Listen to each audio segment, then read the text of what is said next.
Tu es dans l'accompagnement depuis 1 mois. Qu'est-ce que tu peux nous dire de ta situation de départ et du coup ce qui a motivé le fait que tu rentres dans l'accompagnement derrière? Avant de commencer l'accompagnement, j'étais tout le temps stressée, beaucoup d'anxiété, un point d'anxiété souvent dans la poitrine et une respiration hyper courte. Je montais 5 marches, j'étais essoufflée. Quand je devais faire une présentation à l'oral ou juste m'exprimer avec quelqu'un, avoir un lien avec quelqu'un, j'étais très vite essoufflée. Et même le simple fait de lire une histoire à un enfant, à la fin, j'étais essoufflée, quoi. C'est quelque chose de plus lointain qui était là depuis longtemps. Je pouvais le vivre à n'importe quel moment de la journée. Et après, ça se manifestait au travail. Quand je vais à la salle ou quand je suis chez moi, en fait, il n'y a pas de conséquences sur mon lien aux autres. Tandis qu'au travail, je suis en plein dedans, quoi. Je suis tout le temps en interaction. C'est là que ça me coûtait le plus. Ce qui a fait que j'ai voulu agir, c'était le fait que en formation, j'étais tétanisée. Je sentais que ça me bloquait dans ce que je pouvais amener parce que ça me rendait pas pertinente, quoi. Tu te sentais empêchée dans le fait de montrer ton potentiel. C'est ça, complètement. J'avais envie d'aller au bout des choses, sauf que j'y arrivais pas. Ça me touchait en plein dans le cœur,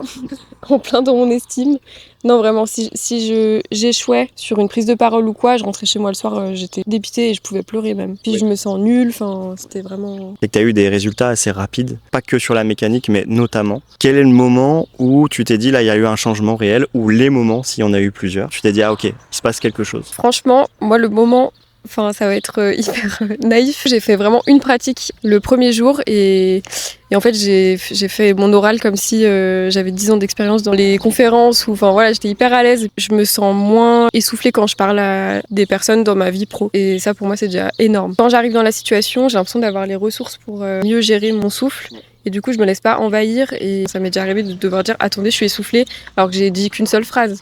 Et voilà, et ça n'arrive plus. Puis effectivement, ça a même changé ma posture. Je sens que je me tiens plus droite et même quand je marche, etc. Et quand je respire, du coup, je sens plus que ma respiration est plus basse. En vrai, c'est impressionnant parce que les pratiques, elles sont pas non plus super longues à faire tous les jours. Ça demande peut-être de se lever 20 minutes plus tôt, mais franchement, pour le bénéfice qu'on a après, ça permet de mettre une espèce de discipline en place et de vraiment se concentrer sur les problématiques précises. Donc ça a du sens. Je trouve que t'es hyper à l'écoute déjà de ce que je te dis. Vraie sincérité de bien vouloir faire les choses. Je me sens pas lâchée dans la nature, quoi. Je vois que la vie me met vraiment dans des situations je dois aller contre mes peurs et ça me force à évoluer, donc vraiment c'est trop cool. Moi ça me réjouit, je me dis que ça a du sens de faire tout ça, que ça apporte vraiment quelque chose aux gens. Donc aucun regret pour l'instant.